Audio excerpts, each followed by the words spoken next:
Sejam bem-vindos à TV Púlpito do Sertão Reformado. Léo. Natália.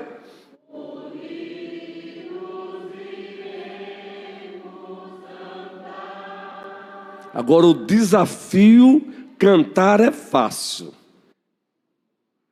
Com afinação ou sem afinação, o desafio é viver os princípios que essa canção compartilha conosco quando os problemas acontecem. Aí o lado a lado desaparece. Estou errado, gente? Aí o lado a lado, trabalhando, aí desaparece. Isso. A gente vai essa parte já. Deni, tu és uma ajudadora. Não se importa quem ouve dizer que você, não é? Não. Você, claro, por amor a você, só não vamos trazer você para o ministério. Mas é por amor a você. Não é, Rosa? Por amor a você, não vamos trazer você para o ministério. Até porque você não quer ali, você quer ficar aqui. Ora, Joelson, respeite Denise. Não é? Então, lado a lado, quando tudo vai bem,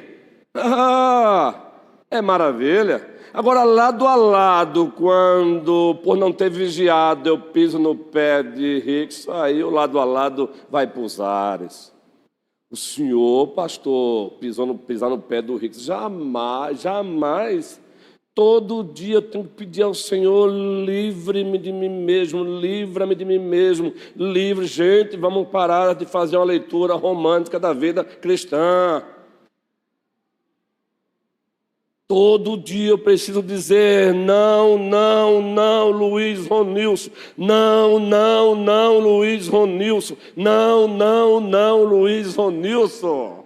E temos princípios bíblicos para isso. Primeira carta aos Coríntios, capítulo 9. Paulo disse: esmurro o meu corpo, o reduzo à escravidão, para que, tendo pregado a outros, não venha eu mesmo a ser desqualificado. Amanheci este dia pedindo ao meu Deus, enquanto me aprontava, o meu sistema de me arrumar não queira saber. Eu volto, vou na cozinha, volto, vou botando o cinto e vou falando com o Senhor. E o teor da minha conversa é: não permitas que eu seja veloz para ver o erro do outro e uma tartaruga para enxergar os meus. Não permita, Senhor, porque, meus irmãos, eu sei que a tendência nossa é essa. Uma velocidade para enxergar o erro no outro, mas uma lentidão para percebermos os nossos. Estou errado, gente? Eu não estou, só se você não tiver coragem de rasgar diante de Deus. Lado a lado. Tiago capítulo 4. Versículo 7. Senhor, nos ajuda, não só cantar lado a lado, mas quando acontecer um problema, que o lado a lado seja evocado. Porque até o ato de repreender o outro deve ser uma repreensão oriunda de amor, objetivando o bem do outro. Não é, Flavinha? Entende? Tiago 4, versículo 7, eu falei? Isso, obrigado. Vocês são bênçãos, viu? Gente, não é... Tire da agenda de vocês essa ideia de isso é bajulação barata. Primeiro que bajulação não tem bajulação cara. Bajulação toda ela é barata, dos infernos. Mas não use essa justificativa para não querer dizer que o outro é bênção. Porque se o outro está em Cristo, ele é bênção. Ele está debaixo da bênção, da soteria, da salvação, das bênçãos da aliança. Agora, ele é perfeito? Não. Agora, não é porque ele seja imperfeito numa área ou outra que ele deixa de ser bênção. E nós temos uma mania nós temos uma dificuldade de dizer que o outro é bênção só porque numa área ou outra o outro é falho. E as demais coisas que ele faz é ruim? Abraão era perfeito quando Deus disse: sai da tua terra, da tua parentela e vai para uma terra que eu te mostrarei, Gênesis 12, ele era perfeito. Ele vivia numa nação politeísta, gente, Mesopotâmia.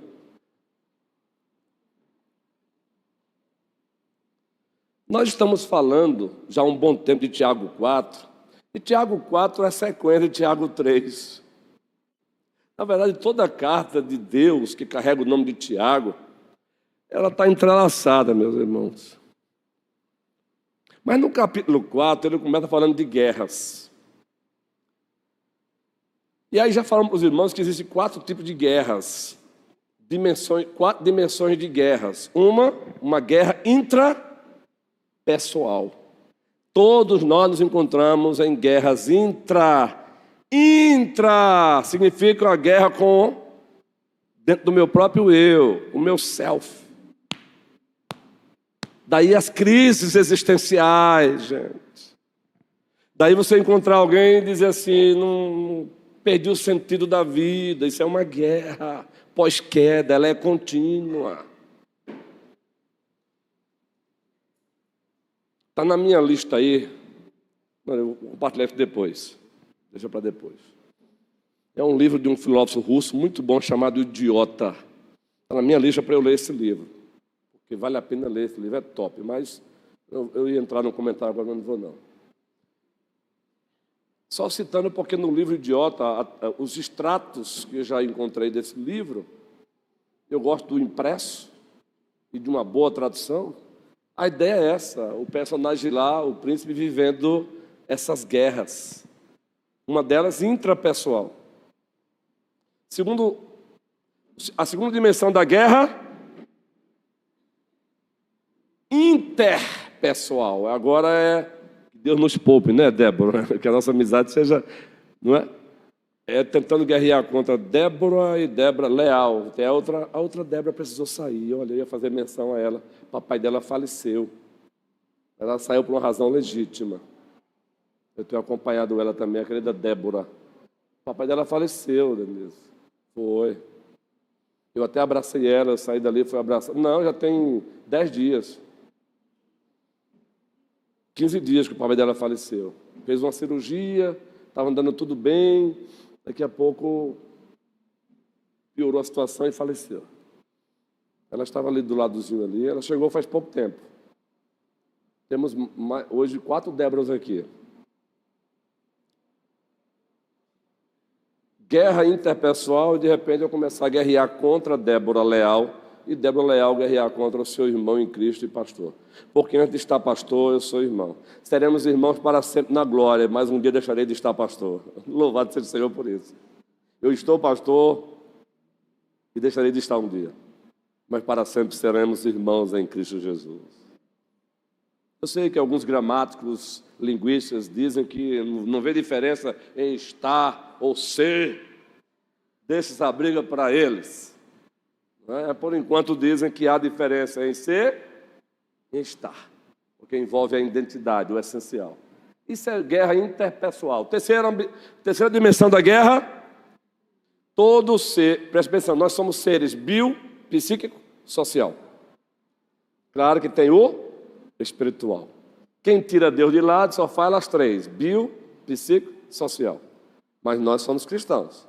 E o principal é bio, psíquico, social, espiritual.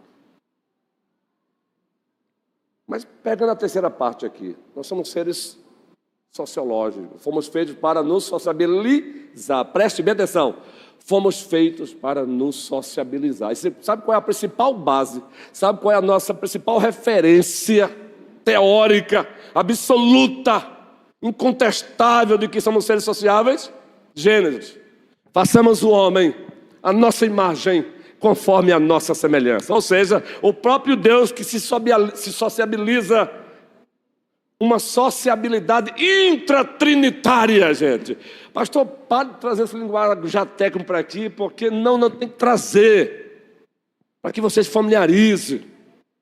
Porque o Deus a quem você serve é o único Deus que subsiste em 3 pessoas, o Pai, o Filho e o Espírito Santo. A base de porque somos seres sociáveis é porque o nosso Deus, ele é uma sociedade intratrinitária, uma sociedade eterna intratrinitária, não sociedade no aspecto empresarial, tire isso. Nós chamamos de comunhão intratrinitária. John Owen escreveu um livro só falando sobre comunhão com Deus triuno. John Owen, um puritano do século XVII, Inglaterra. Comunhão com Deus triuno. Nós somos seres sociáveis. Mas o que aconteceu com a queda? Teve um rompimento sociológico. O homem que olhou para Eva e disse: osso dos meus ossos, carne da minha carne. E foi num estilo poético, viu, gente? Os hebraístas dizem que ali foi uma poesia, foi um ato assim de solenidade. E quem é que está ali ministrando o casamento, gente? O próprio Deus. Eu amo essa cena. E Adão agora, ato falho, Abraão. Perceberam que eu falei 7 tribos e meia, domingo, com frequência, e vocês, só teve um que notou que não é 7 tribos e meia, 7 tribos e meio, que são 9 tribos e meia, confrontando 2 e meia. Aí os psicanalistas dizem o seguinte, que uma das razões é porque eu passei um bom tempo lendo Apocalipse, 7, 7, 7, 7. Esse é o lado bom da psicanálise, né? E aí a minha mente agora se habituou 7, 7, 7. Então era para ter dito 9 tribos e meia, eu fiquei o tempo todo 7 tribos e meia. Mas quem me fez lembrar foi o Carlos Alencar, com muito carinho e amor. Não é erro teológico e nem heresia, é apenas ato falho. Eu já ia chamar agora Adão de Abraão. Ato falho. Adão olha para ele e diz assim, imagine, Rogério até hoje olha para Dália, né, Dália? Eita, osso dos meus ossos, carne da minha carne. É uma varoa porque do varão foi tomada. Mas ali no estado de perfeição. Pós-queda, Vitória Albuquerque. Pós-queda, hein, André? A mulher que tu é um ato acusatório, gente. Adão se coloca agora como promotor de acusação. A mulher que tu me deste. E é uma acusação por procuração. Ele está acusando Deus, mas ele acusa quem? A mulher. Ali começa o rompimento horizontal sociológico. Só que, veja, grupo. Essa é a guerra intragrupal. Todos nós fazemos parte de grupos. Todos nós. É impossível. Razões diversas para fazermos parte de um grupo. Tem razões saudáveis e razões não saudáveis. Santas e pecaminosas. Mas é impossível não viver, não ter um vínculo íntimo de pessoas. É impossível, gente. Às vezes a identificação é natural. Até entre os pastores tem aqueles com quem eu tenho mais identificação. Agora, eu não posso usar isso para deixar de ter um tempinho com os outros. Mas aí começa a ter briga intragrupal. Já viu um grupo de irmãos, um grupo de amados se desfazerem? Puxa, que pena, não é? Comíamos juntos, almoçávamos, festejávamos. Hoje, por conta daquele detalhezinho, o grupo se dispersou. Quem já ouviu isso aqui? Pois é. Guerra intragrupal. Só que existe grupos e grupos. Daqui a pouco, quarta dimensão, a guerra entre os grupos. A guerra entre os grupos. E aí eu quero evocar como exemplo o nosso precioso Ministério de Cântico. Quando eu me refiro ao precioso Ministério de Cântico, eu estou pensando nas pessoas. E dizer que cada um deles aqui, cada um, de acordo com o talento, o dom, as competências e as experiências que Deus deu até hoje, cada um é bênção. Uns estão mais na frente do que o outro, uns estão na frente, outros estão atrás, mas todos são bênçãos. Todos. Mas no futuro, como docente da igreja, a liturgia do pastor da igreja, do docente, quem sabe no futuro temos que ter, de fato, 3, 4 grupos mesmo, com os mesmos componentes. grupo que vai cantar no culto 1, o grupo vai cantar no culto 2, porque estamos caminhando para um dia termos aqui 2 cultos, 3 cultos, porque a gente vai ficar também o resto da vida construindo templo novo. Lotou, templo novo. Lotou, templo novo. Existem ideias boas hoje, 3 cultos. Os pastores fazem isso, mas aí já vem o auxiliar, entendeu? A igreja já vai ter condição de bancar o auxiliar, ou auxiliares para a glória do Senhor. Quem tem visão de rei não tem medo de auxiliar, desde que o auxiliar seja respeitador e leal. Leal não às minhas megalomanias, mas leal aos princípios poimentos que Deus estabeleceu. Que seja um Josué na vida de Moisés. Você não vê em nenhum momento Josué tentando rebaixar o seu líder Moisés. Pelo contrário, o tempo todo cercando, o tempo todo protegendo, o tempo todo dizendo, quando queria espancar ele, alto lá. Entendeu agora o que é lealdade? Não é lealdade a projetos megalomaníacos de homens, mas lealdade à lógica relacional da liderança que Deus estabeleceu. Aí vai ter auxiliar. Guerras.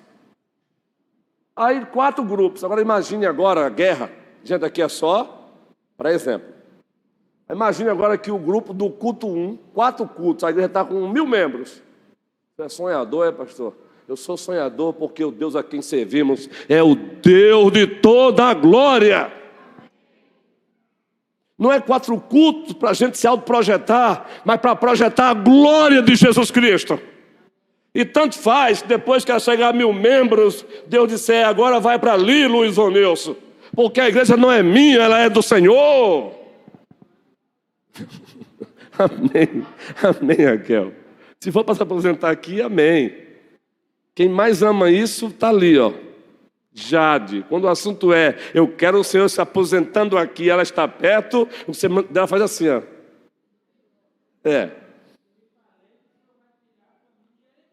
Amém, meu irmão, você já fez a vontade do Senhor. Guerras. Aí o grupo 1 começa a fazer o que agora, de forma bem... Começa assim. E sabe quem é culpado às vezes? Quem ajuda a alimentar isso? A membresia, falta de sabedoria. O grupo 1 começa a achar que é top, melhor do que o 2, o 3 e o 4.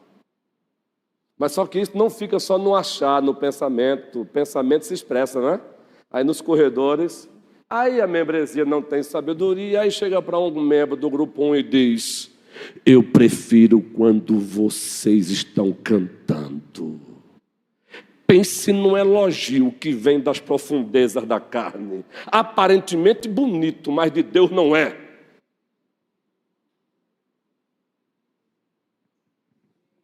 Eu prefiro quando se canta as escrituras, se vai ser a pessoa A ou a pessoa B, se tem mais um pouco de talento ou não, é tudo para a glória global de Jesus Cristo.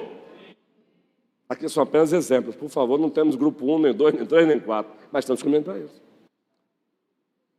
Eu já falei domingo aqui, e eu posso falar que eu não tenho problema com isso, não tenho enfrentado aqui esse problema não.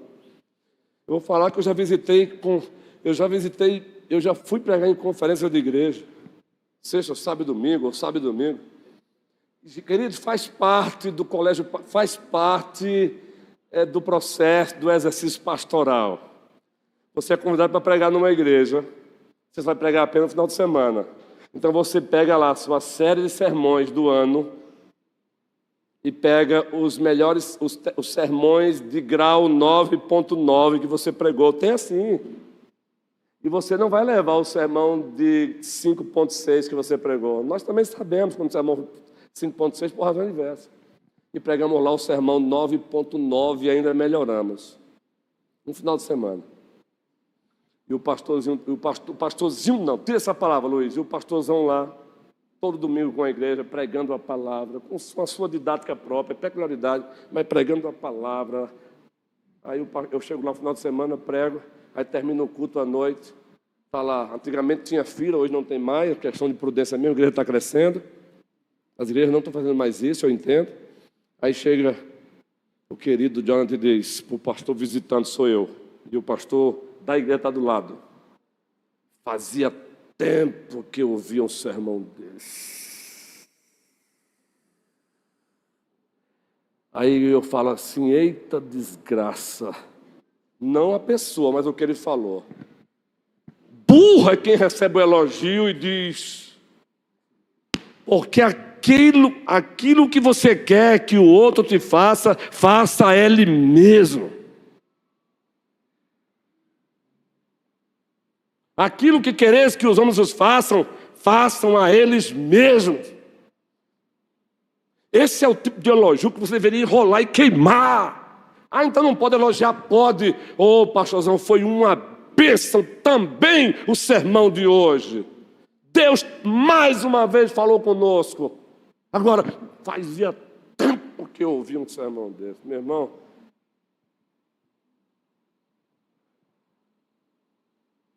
E muitas vezes o sermão, meu amigo, que o outro está dizendo que fazia tempo que nunca pregou, o pastor lá já pregou até melhor.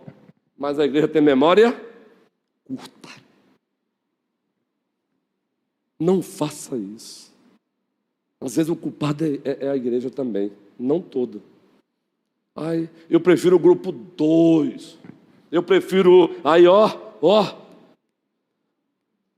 Aí o ego. Guerra. Aí começamos a tratar. Como tratamos? Tiago aí. Eita, teve um probleminha aí, não foi, guerreirão? Não se sintam culpados. Vocês não são culpados. Tiago, capítulo 4, versículo 7, já começamos a tratar. Como tratar essas guerras? Intrapessoal, interpessoal, intragrupal e intergrupal. Enquanto abre a Bíblia, mais um exemplo aqui. Sabe o que é o pior? É quando quem faz o elogio pensa que sabe o que é homilética. Quando quem está fazendo o elogio pensa que sabe o que é homilética. Sabe o que é sermão expositivo. Aí você pergunta, eu já falei aqui há 8 dias, o que é um sermão expositivo? Conceitue para mim o que é um sermão expositivo. Ela vai ter uma grande luta já aí. Aí depois que ela tentar conceituar um pouquinho, se ela pisar o pé um pouquinho na verdade disso, aí eu vou para a segunda pergunta. Agora me apresente 5 tipos, no mínimo, de sermões expositivos. Como é que é? 5 tipos de sermões expositivos e isso existe? Ah, é? Ah, tá. Eu pensei que você soubesse para estar com esse tipo de conversa boba. Existe mais do que isso. Beleza? Tiago 4. Sujeitai-vos, portanto, tratamos há 8 dias. Como é que lutamos contra as guerras intrapessoal, interpessoal, intragrupal e intergrupal? Sujeitando-nos a Deus. Significa o que, gente?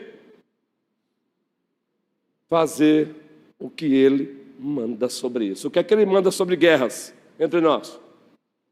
Sobre o meu eu. Se alguém quer vir após mim, negue-se a si mesmo. Isso aplica na guerra interpessoal, intrapessoal, interpessoal, na guerra intergrupal, e intragrupal e intergrupal.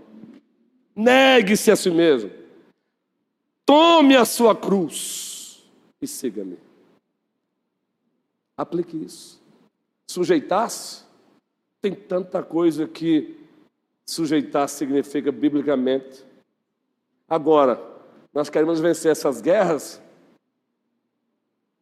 nos sujeitando a 1001 coisas, ou a 1001 pessoas menos a Deus. Preferimos o mas. O que é que a Bíblia diz sobre isso? Ou seja, o que é que Deus diz sobre isso? Tem uma expressão em latim que nós, quando lecionamos bibliologia, a doutrina das Escrituras, que trabalha a sua origem, natureza, características e propósitos. E eu amo o departamento de teologia sistemática, é professor há mais de 20 anos, então eu amo mesmo. Tem uma expressão em latim que chamamos assim, norma normans. Dá para repetir? Norma normans. Dá para repetir? Norma normans. Normans. De novo, norma normans. O que significa isso? É que a Escritura é a norma que regula toda a vida da igreja e todas as coisas. Ela é a norma que regula, ela jamais é regulada. Entendeu agora? Norma normans. E aí, a partir dela, tem uma outra expressão que usamos também. Veja, pouco a pouco, a gente vai trazendo um pouquinho isso para a igreja, para não intoxicá-la. Às vezes a gente precisa, até já falei, se recolher. Uma outra expressão, dando aula em seminário que nós usamos, é norma normata. Veja a diferença. Pronuncie agora, norma normata. Perceberam a diferença? Uma é norma normans. A outra, norma normata. O que é a norma normata? São normas reguladas pela norma normans. Ou seja, são as normas reguladas pelas Escrituras. E quando nós aprendemos o que é norma normans, Deus é a autoridade máxima. O triuno Deus é a autoridade máxima na palavra, com a palavra e pela palavra. Ele é a autoridade máxima. Daí, por exemplo, confissão de fé de Westminster é o quê? Uma norma normans ou é uma norma normata? É uma norma normata. É uma regra regulada pela Escritura, norma normans. Os catecismos da igreja é uma norma normans ou é uma norma normata? Normata. São manuais de doutrinas regulados pelas Escrituras. A primeira igreja também é cultura. Eu vou parar por aqui. Não vou subir mais para o bem daqueles que estão ainda se familiarizando. Mas tem tudo a ver. Aí você ousa vencer as guerras ouvindo alguns conselheiros que não conhecem Bíblia. Aí você quer vencer essa guerra pessoal, ouvindo de forma crítica Freud, Jung. E aqui eu não estou dizendo que tudo não presta neles, mas é.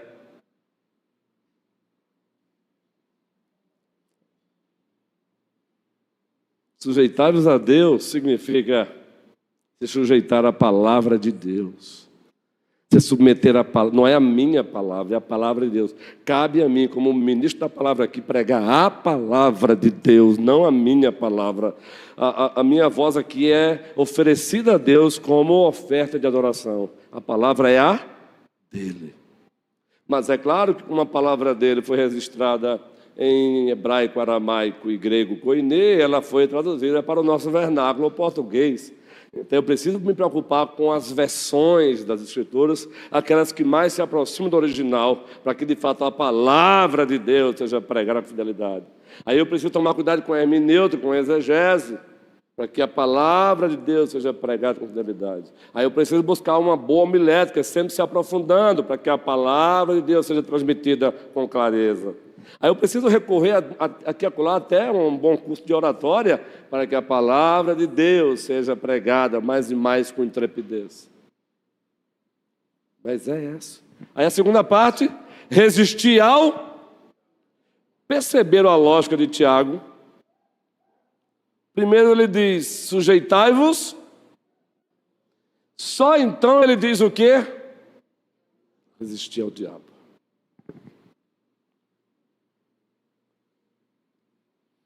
Então vamos deixar que a Bíblia interprete a Bíblia. A Confissão de Fé de Westminster é um dos nossos manuais de doutrina. No primeiro capítulo, leia parágrafo por parágrafo, você vai ver lá que o último parágrafo, ou melhor, um dos parágrafos, tem uma aula de hermenêutica para você.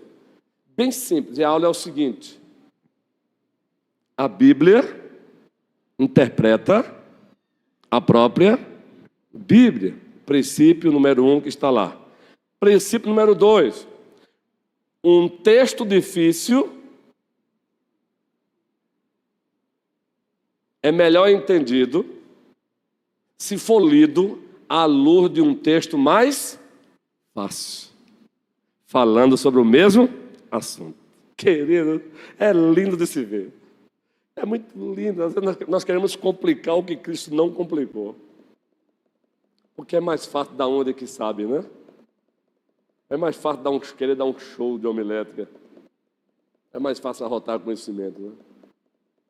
Então vamos aplicar esse princípio? A Bíblia interpreta a própria Bíblia. Como entender resistir ao diabo aí? Nada melhor do que ir para aquele que é a chave absoluta, a chave hermenêutica absoluta, encarnada a Jesus Cristo. Mateus capítulo 4, bota lá, apenas como exemplo, como foi que ele resistiu ao diabo? Como é que se dá resistência ao diabo? Mateus 4. Que coisa linda de se ver, a Bíblia interpreta a Bíblia, gente.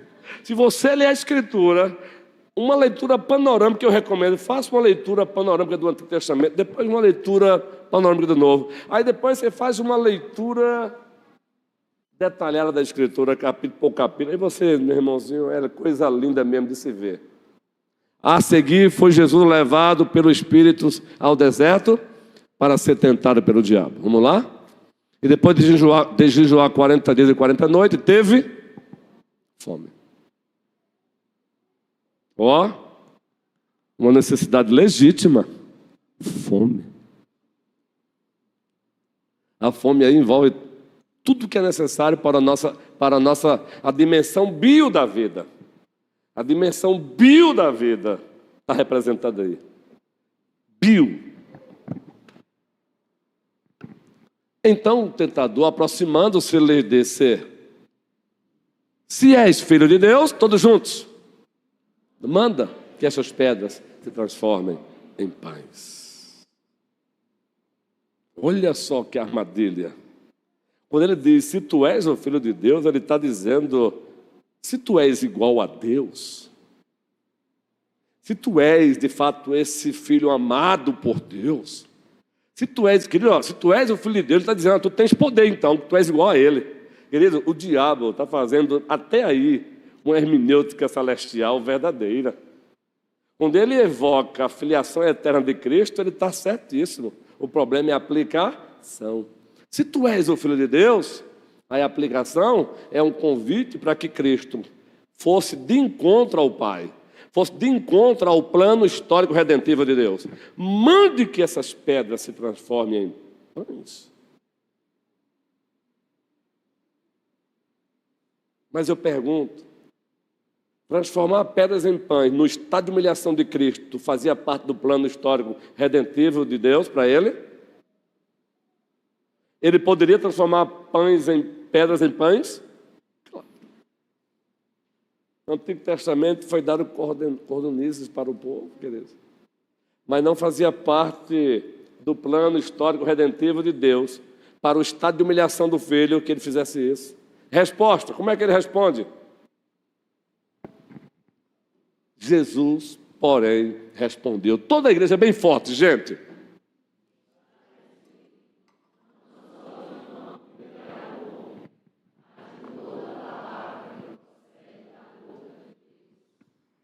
Natália, Eliane, Enio, o Senhor está dizendo tantas verdades aí.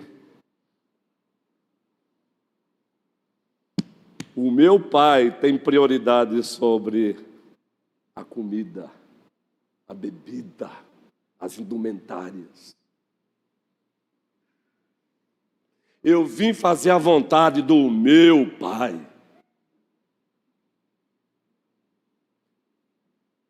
E aí ele vai para o Antigo Testamento, Pentateuco, Deuteronômio e diz, está escrito, sola escritura na veia. Somente a Escritura é a autoridade máxima. Existem outras autoridades na igreja estabelecidas por Deus, mas a autoridade máxima é a Escritura. Chorou, quem está chorando aí, menininha? Oh, meu amor, Deus te abençoe. É a princesa de Israel. Não se preocupe com o choro dela não, guerreirão. Tente acalmar. Eu não perguntei porque me senti incomodado, não. Eu prefiro criança chorando na igreja, cuidada ali pelo pai, do que a ausência de crianças. Uma igreja com ausência de criança está fadada, local está fadada a desaparecer. Eu falei porque eu amo ouvir choro de criança. É vida presente.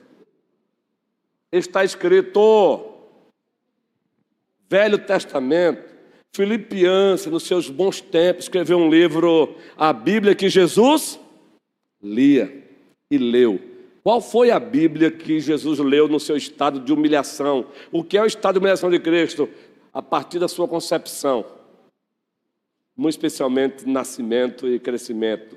Qual foi a Bíblia que Jesus leu quando ele esteve aqui na terra, gente? Como o Messias, como o segundo Adão perfeito, como o perfeito profeta, rei e sacerdote. Qual foi a Bíblia que Jesus leu? O Novo ou o Antigo Testamento? O Antigo.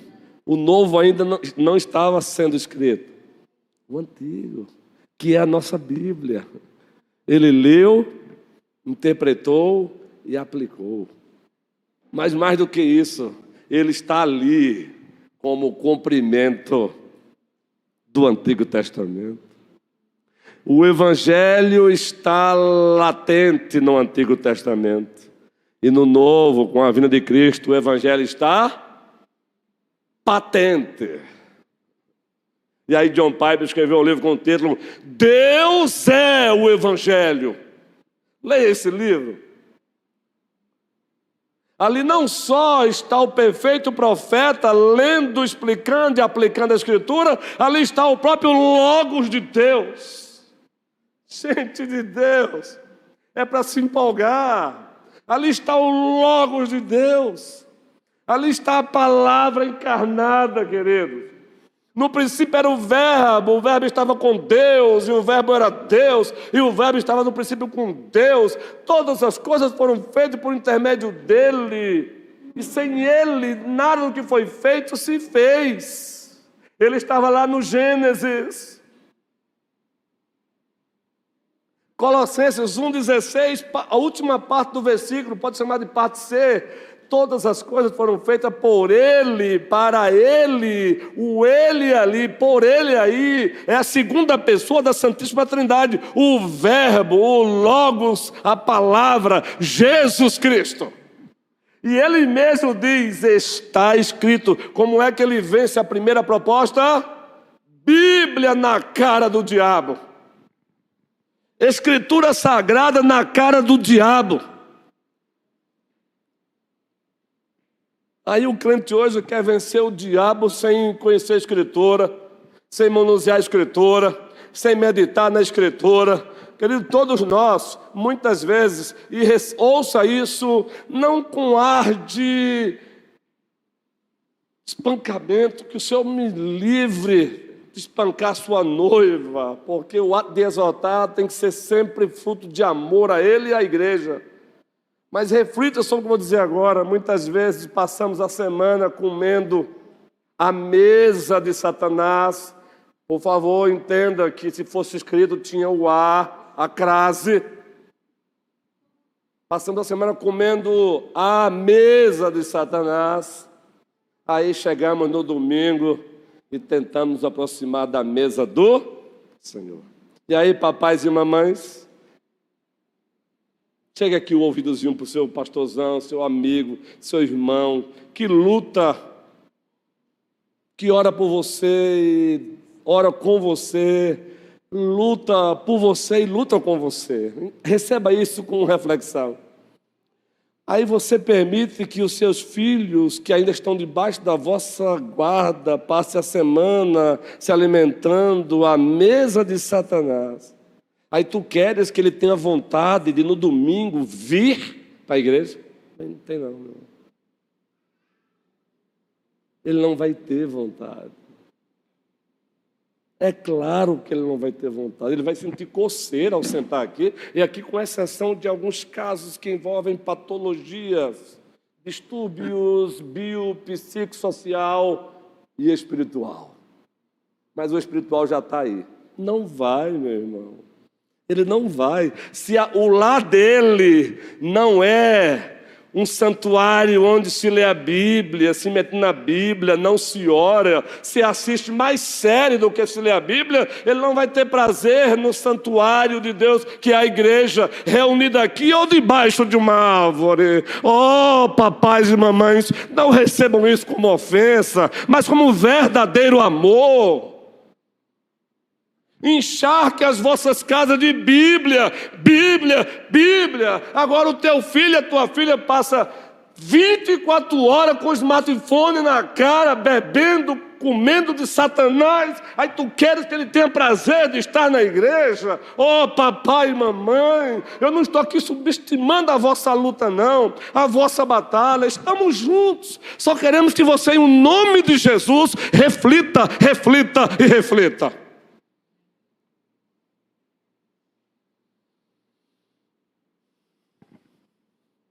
E aqui eu vou sentar. Já vou encerrar, não estou correndo não. Não vou correr. Na reunião ordinária do presbitério, mês de fevereiro, eu faço meu relatório pastoral e boto, eu preguei Tiago para toda a igreja. Relatório para o presbitério eu tenho que dar. O presbitério é uma autoridade que Deus estabeleceu, mas é consequência. Tem que fazer tudo para agradar a autoridade máxima, ao Pai, o Filho e o Espírito Santo. A autoridade subordinada presta o relatório. Agora vem cá. Novamente, papais e mamães. Eu vou sentar aqui como um aspecto do sermão dramático monológico. Pegando o gancho com andragogia. Se fala muito hoje de pedagogia, se esquece da andragogia. Como ensinar os adultos. Como instruir os adultos. Saiba que um adolescente com 12, 14 anos já está caminhando para...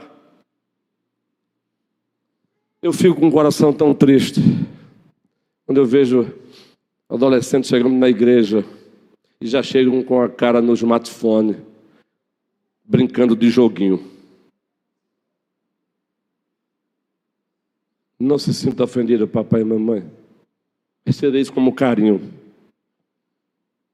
E o pior é que por ocasião do culto, o smartphone está ligado no joguinho. Mas aí eu vou para os adultos. Já disse um presbítero aqui que eu enxergo de um olho só, mas tenho uma visão de águia. Não é mérito meu, é do Senhor. Eu já disse para Jade, você não imagina o quanto é bom, mas ao mesmo tempo é ruim ter uma visão da águia. Porque você vê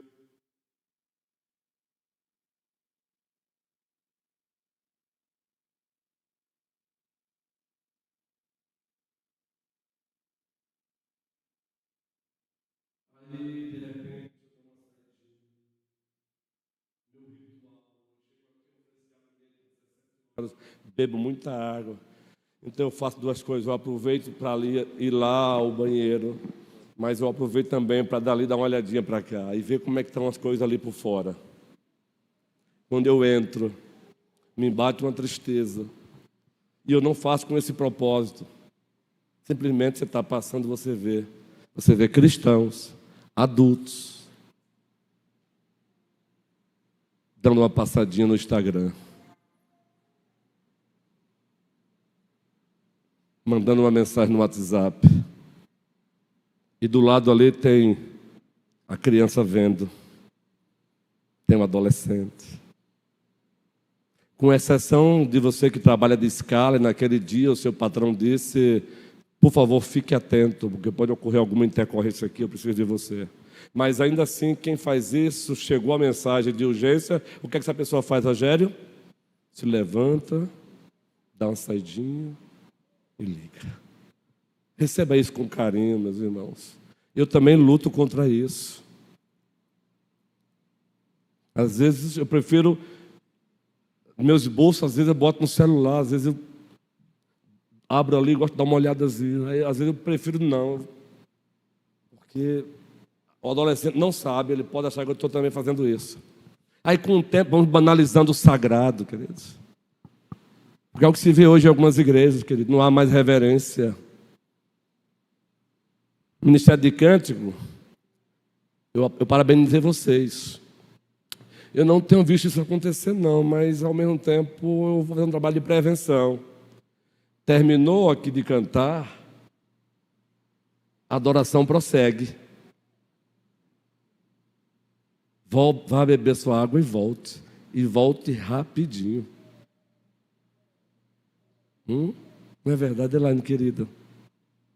Eu estou de olho. Eu estou de olho porque um dia o Senhor da igreja vai me chamar, querida, prestação de conta. Você viu que naquela área estava virando bagunça e você não falou nada, o que foi? Teve medo de quem? Quem te intimidou para você não falar? Ficou com medo de quê? De quem? Quem é que te sustenta? Quem paga o teu sustento não é a igreja não, sou eu. Aí você vai se chocar agora comigo. Se nunca ouviu isso aqui, eu acho que já ouviu. Quem é que dá o meu sustento aqui na igreja? Quem é? Seja sincero, viu, irmão? Biblicamente, quem é? Tire da sua mente de que é a igreja que dá o meu sustento. A gente usa a expressão de que ela, porque ela que administra. Mas é o Senhor. Quando você deposita o seu dízimo, o dízimo ainda é teu. Não é o colégio pastoral que paga o meu salário, não. O colégio pastoral é usado por Deus para transferir o salário que Deus manda dar. Quando se tem essa consciência, a história muda, não é? Porque eu não quero o presbítero olhando para mim, graças a Deus eu não tenho aqui, graças a Deus pelos presbíteros, mas jamais eu permitirei que presbítero olhe para mim como se ele fosse meu patrão, porque ele vai ouvir rapidamente, com muita velocidade, meu patrão é o Senhor, meu nobre. Meu patrão é o Senhor, alto lá, coloque-se no seu lugar, dê-se o respeito. Não é você que paga minhas côndoras, é o Senhor que disse, quem prega o Evangelho, viva do Evangelho.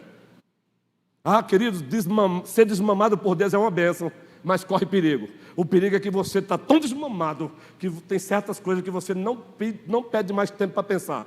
Então, 1000 vezes eu peço, não ouse trilhar esse caminho comigo, não. Porque quando o homem é desmamado por Deus, meu irmão, tem coisa que ele não pede tempo para pensar. Por que você se calou? Estava virando uma bagunça e você se calou. Quem é que vai perguntar isso a mim? Quem é? Então, papais e mamães, por favor, eu estou aqui para te ajudar. Deixa eu fazer uma proposta para você, com exceção de alguns casos. Combina com o teu filho que ainda está sob a tua guarda, 13, 14, 14 anos. Quando chegar aqui, coloque aqui, meu amor. Quando terminar o culto, eu te devolvo. Ah, mas ele usa a Bíblia no smartphone. Coloque a Bíblia na mão dele, porque ele não tem domínio ainda de usar o smartphone, Bíblia não. Aqui não é legalismo não, porque agora virou moda, queridos. Querer fazer o que é certo agora, qual é a primeira resposta que dá hoje em dia? Legalismo. Aí está aí as igrejas, maior bagunça aí, ó. É luzes, é fumaça. Ai, 4 horas de música e a pregação é 10 minutos, e quando vai para 30 é um monte de besterol, nada de Bíblia, e todo mundo sai dizendo que bênção, que bênção, que bênção. Que bênção quando o próprio Senhor da igreja não esteve presente. Que bênção é essa quando o próprio Senhor da igreja não falou com a igreja. Que bênção quando o próprio Senhor da igreja não foi adorado como Ele quer ser adorado. Que bênção é essa? Aí vamos banalizando até o vocabulário. Eu não sou contra que se faça um trabalho lindo no sábado. O que um tempo passado chamado de louvorzão. Não sou contra não. Agora chame de noite de louvor. Aí podemos botar luzes, tá? Agora no culto ao Senhor. Luzes. Fumaça, só tem um aqui que é estrela, ele tem que aparecer. Jesus Cristo. Ele é o rei. Então, papais, eu quero fechar aqui. Aí tu queres que teu filho resista ao diabo quando você deixa ele a semana inteira bebendo, comendo, se alimentando à mesa do diabo? E eu falo isso com tristeza, eu vejo, porque eu amo os nossos adolescentes e crianças aqui, eu amo mesmo. Eles têm um carinho comigo de respeito mesmo, graças a Deus. E eu tenho procurado manter esse carinho mesmo, alimentado. Você vê o carinho que a Pamela tem por mim? Mas eu tenho que aproveitar esse carinho para ela, por ela. Faz um teste. É você que paga ainda a internet dele, por favor. É você que paga ainda a água em casa, é você que paga o pão para ele comer ainda. Que conversa é essa? Que lá em casa quem manda é o meu filho, lá em casa quem manda é você. Você que é o líder com a sua esposa. Que conversa é essa? Que o menino vai dormir quando quer, a hora que quer, pega o celular quando quer? Não, enquanto você estiver comendo aqui debaixo do meu teto, a comida que eu pago, meu mano, a hora para dormir sou eu que vou determinar. Agora, claro, gente, a Bíblia diz, não provoquei os vossos filhos a ira. Tem pai também que gera um problemão. Aí o menino não sabe qual hora de brincar. Agora, meu irmão, O que eu vejo aí são meninos com 24 horas com a cara no telefone. Então, por favor, não me venham dizer que isso não acontece não, porque eu tenho visto. E aqui é a expressão de carinho e amor. Agora pega essa menina, ou esse menino, e peça para ele citar na ordem os 10 mandamentos. Ah, mas aí também é demais, pastor, o senhor é porque tem uma mente boa. Ah, é? Então peça para ele abrir o aplicativo dos mais avançados que tem hoje, para ele te explicar como manusear aquele aplicativo. Vai, os aplicativos mais avançados de hoje. Dê para um menino hoje de 10, 12 anos, Dale. Você vai ficar assim, ó. Eu vou ter que fazer um curso de 6 meses para aprender aquele aplicativo, o Guerreiro Joelson. E o menino já sabe manusear. Aí você vem para mim que, mas ele não suporta esse tipo de assunto. Como é que é? Ele não suporta ouvir falar que Deus é o Pai, o Filho e o Espírito Santo? Que o Senhor nos abençoe. Ó Deus, continua falando com essa igreja. Ela é tua, para sempre tua e será sempre tua. Que o Senhor nos abençoe hoje e sempre. E toda a igreja diz...